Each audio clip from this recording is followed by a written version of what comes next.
Bonjour à tous, aujourd'hui nous allons partager sur un sujet qui concerne notre propre responsabilité face à notre salut.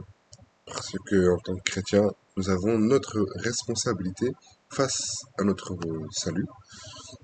Donc pour commencer, on va lire un verset dans le livre des 1 Thessaloniciens 4 au verset 3. Parce que c'est ici la volonté de Dieu, savoir notre sanctification, et que vous vous absteniez de la fornication, afin que chacun de vous sache posséder son vaisseau en sanctification et en honneur, et sans se laisser au désir de la convoitise comme les gentils qui ne connaissent pas le Seigneur, qui ne connaissent pas Dieu.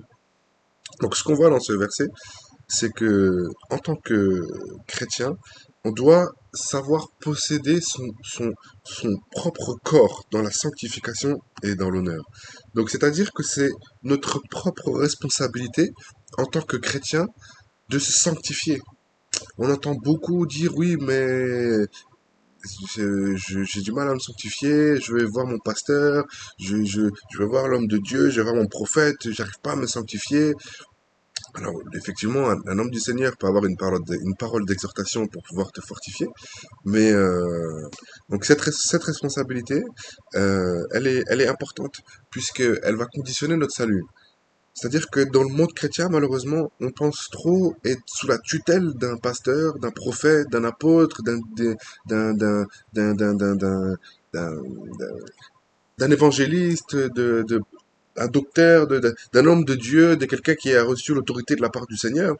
Mais ce qu'on oublie, c'est que le Seigneur utilise ces différents ministères pour effectivement exhorter son peuple, pour fortifier son peuple, pour amener son peuple vers lui et non pas vers les hommes. Donc effectivement, chacun a reçu son appel. Nous aussi, en tant que chrétiens, chaque chrétien a reçu son propre appel. Il n'y a aucun chrétien qui n'a pas l'appel, mais il y a des appels qui sont plus visibles que d'autres, d'autres qui travaillent plus dans l'ombre, mais pourtant qui seront plus récompensés le jour où le Seigneur reviendra. Pourquoi? Parce que cette personne aurait été obéissante dans les plus petits détails des choses que le Seigneur lui demandait.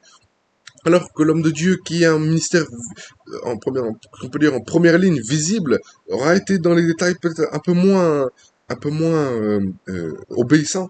Donc il recevra sa couronne. Mais peut-être qu'une personne qui travaille dans l'ombre et dans des choses qui ne sont pas forcément visibles sur les réseaux ou autres, mais qui travaille dans l'obéissance stricte à la parole du Seigneur, à ce que tout ce que le Seigneur lui demande d'abandonner, et cette personne le fait. Donc cette personne sera peut-être beaucoup plus récompensée. Donc ce n'est pas parce que nous avons un ministère visible que le Seigneur nous préfère. Nous ne sommes pas dans le monde, nous ne sommes pas dans une hiérarchie, nous ne sommes pas dans un système pyramidal. Le Seigneur aime tous ses enfants de la même manière et il veut que tous ses enfants soient sauvés. Et c'est pas parce que quelqu'un est docteur, prophète ou apôtre qu'il est préféré du Seigneur, qu'il a une onction euh, plus forte que d'autres. Effectivement, en tant que prophète ou docteur, l'homme de Dieu recevra une onction spécifique pour son ministère, mais pour l'œuvre que nous allons faire en tant que aussi que disciples, que chrétiens, puisque nous sommes tous disciples, nous allons aussi recevoir aussi une onction pour l'œuvre que le Seigneur nous a donnée. Le Seigneur peut nous donner des cœurs particuliers, par exemple, si nous sommes amenés à faire des maraudes, à aider les gens, les sans-abri, à aider les orphelins, les gens dans la difficulté. Le Seigneur va nous donner un cœur pour cela. Donc c'est une onction qui va nous donner un cœur disposé pour faire ces choses-là. Donc voilà, c'est important de remettre les choses à leur place. Il n'y a pas de hiérarchie dans le royaume. Nous ne sommes pas dans un système catholique. Nous ne sommes pas en haut, il y a le pape, il y a les archevêques, tout ça. Non, ça c'est une hiérarchie mondaine du monde. Il n'a rien à voir avec ce que le Seigneur nous enseigne.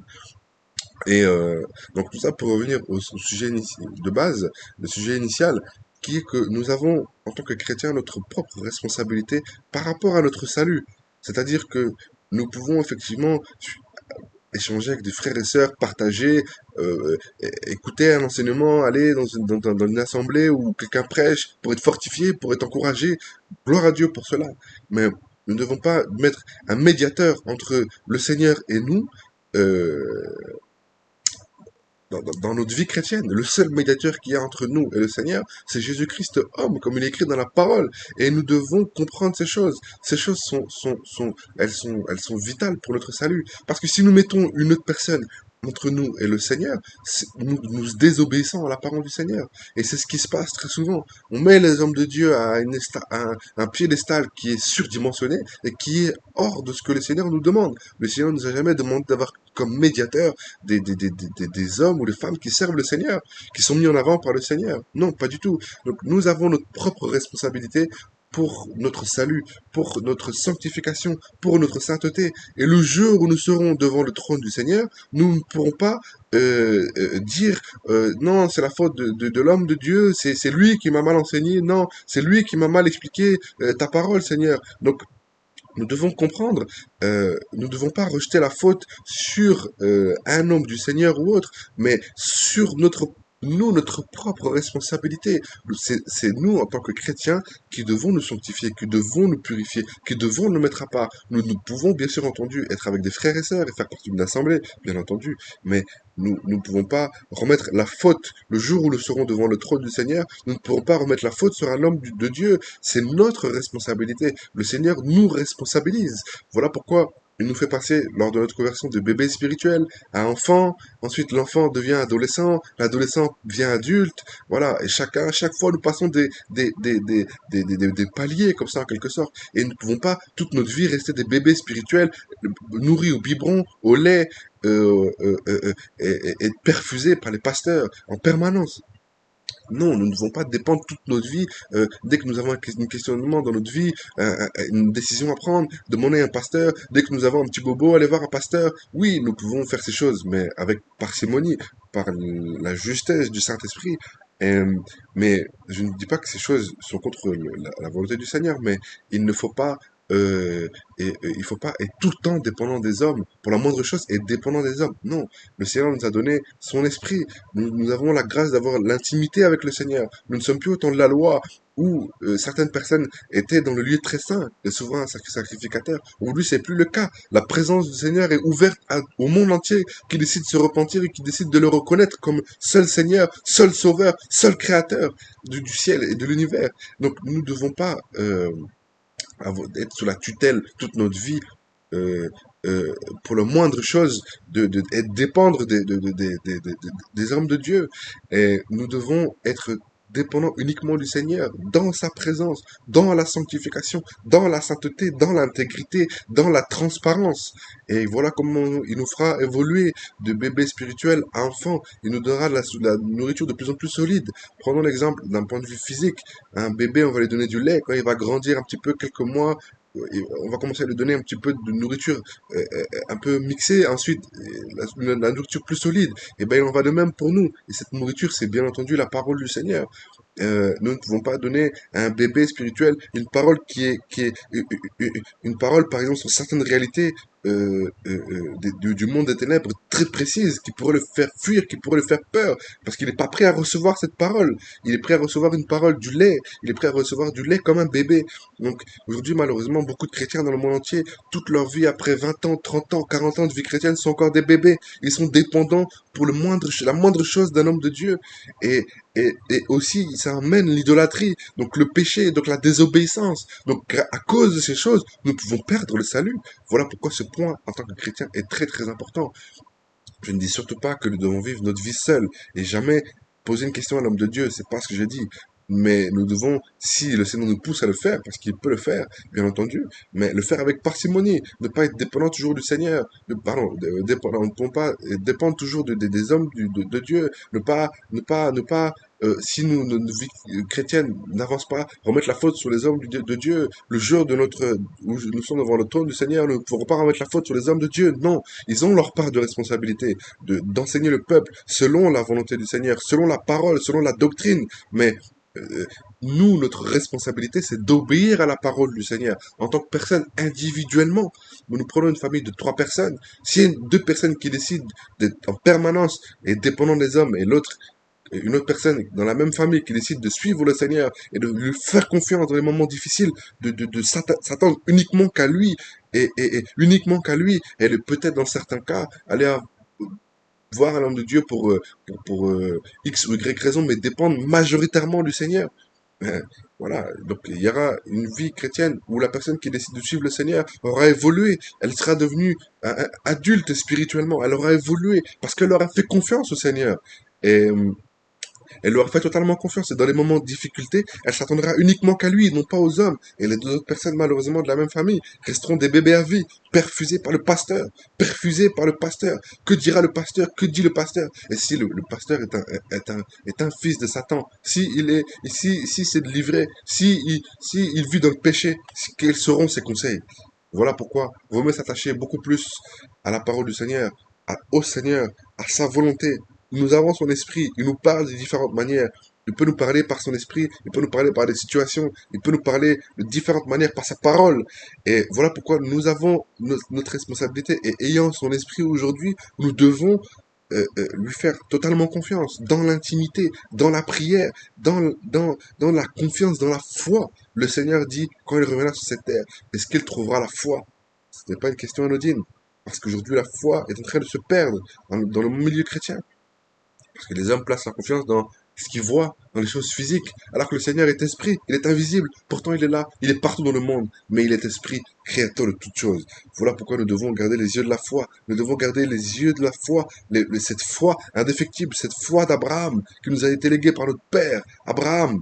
Nous devons comprendre ces choses dans l'esprit et faire confiance au Seigneur. Nous vivons dans un monde spirituel, non pas dans un monde charnel. Nous vivons dans un monde physique et spirituel. Et le monde spirituel influence le monde physique. Ce qui se matérialise, que ce soit des guerres ou des troubles, sont d'abord des choses qui ont été amenées dans le monde spirituel. Quand on voit un miracle, quelqu'un qui est délivré, quelqu'un qui reçoit un miracle, c'est quelque chose qui se passe dans l'esprit. Mais le miracle se matérialise physiquement. Ensuite, nous le voyons, que la personne n'arrive plus à marcher, maintenant elle marche. La personne était liée par des esprits de séduction, maintenant c'est fini. Nous voyons le monde physique, mais pourtant c'était quelque chose qui s'est matérialisé dans le monde spirituel d'abord pour finir dans le monde physique par la suite. Voilà, ces courtes explications pour vous faire comprendre que nous ne devons pas dépendre tout le temps, nous ne devons pas dépendre des hommes, mais dépendre uniquement du Seigneur, lui faire confiance lui et lui seul, au Créateur des cieux, de la terre et de l'univers, et non pas placer notre confiance dans les hommes. Et parce que si nous plaçons notre confiance dans les hommes, nous mettons sous le joug des hommes, non pas sous le joug du Seigneur. Et si nous mettons sous le joug des hommes, nous désobéissons au Seigneur. Nous sommes dans une vie de désobéissance, d'idolâtrie, alors qu'il veut que nous soyons dans sa présence, à lui et à lui seul. Et en plus de ça, nous allons nous éloigner petit à petit du Seigneur pour faire confiance d'abord aux hommes. Et ce qui est une mauvaise chose. C'est pas du tout ce que le Seigneur nous demande. Et les jours où ça n'ira pas, nous irons accuser les hommes. Alors que c'est nous qui avons fauté, c'est nous qui avons décidé de nous mettre sous l'autorité des hommes et non pas sous l'autorité du Seigneur lui-même. Parce que je le rappelle, il y a le Seigneur Tout-Puissant, Jésus-Christ homme, médiateur entre le Tout-Puissant et nous-mêmes en tant que disciples.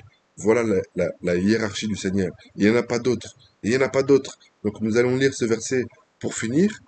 Donc c'est dans le livre de 1 Timothée 2 au verset 5. Car il y a un seul Dieu, un seul Elohim, et un seul médiateur entre Elohim et les hommes, à savoir Jésus-Christ homme. 1 Timothée 2, verset 5. Donc la parole de Dieu est claire. Il n'y a pas d'interprétation spécifique à avoir. C'est clair, net et précis. Le Créateur, Jésus-Christ, homme, Yeshua, Mashiach, homme, et euh, nous, en tant que disciples. On n'a pas dit le Tout-Puissant, les prophètes, les pasteurs, les apôtres et les disciples. Non, ça c'est une vision pyramidale, charnelle, diabolique, mondaine, qui n'a rien à voir avec la parole du Seigneur. Dans le royaume, il n'y a pas de hiérarchie. La seule hiérarchie qu'il y a, c'est le Yeshua Mashiach, créateur de l'univers. Ensuite vient son corps. Il est la tête du corps et nous sommes le corps. Il n'y a personne qui est mis en avant dans le corps. Quelqu'un dans le corps peut être la main, d'autres le bras, d'autres le ventre, d'autres le cou, d'autres les jambes, les pieds. Mais chacun a son rôle à avoir au sein de ce corps, le corps de Christ. Il n'y a personne qui est au-dessus de l'autre. C'est ce que nous a fait croire pendant des années. C'est totalement faux. C'est totalement faux. Chacun a son ministère, chacun a son appel. Et nous devons rentrer dans son appel. Une fois, j'ai discuté avec quelqu'un qui me disait, je pense que mon appel, c'est de devenir modérateur. Non, non, non, non. Ça, c'est pas un appel. Un appel, c'est C'est, c'est, c'est par exemple, euh, euh, par exemple, déjà, le premier appel que nous pouvons avoir, c'est dans nos familles. Prendre nos proches, partager l'évangile simplement lorsque le Seigneur ouvre les portes. Ça peut être une partie de notre appel. Ensuite, nous pouvons aller évangéliser dans les rues. Nous pouvons aller prêcher la parole. Nous pouvons partager la parole sur les réseaux sociaux. Nous pouvons aider les plus démunis. Nous pouvons servir le Seigneur, faire des chants, faire de la musique, partager partout ça sur Internet, partout dans le monde entier.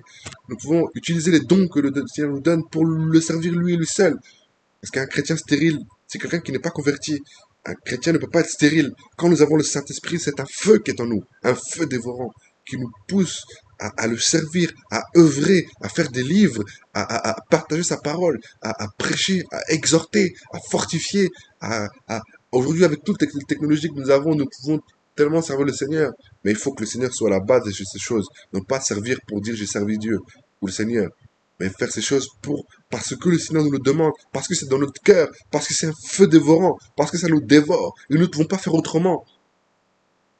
Voilà, nous ne pouvons pas être stériles, nous ne pouvons que servir le Seigneur de différentes manières. Mais voilà, il faut être dans la prière, dans le jeûne, dans l'intimité pour savoir ce que le Seigneur veut véritablement de nous. Que le Seigneur soit béni, encouragé, soyez encouragés, fortifiés, car il revient bientôt. Amen.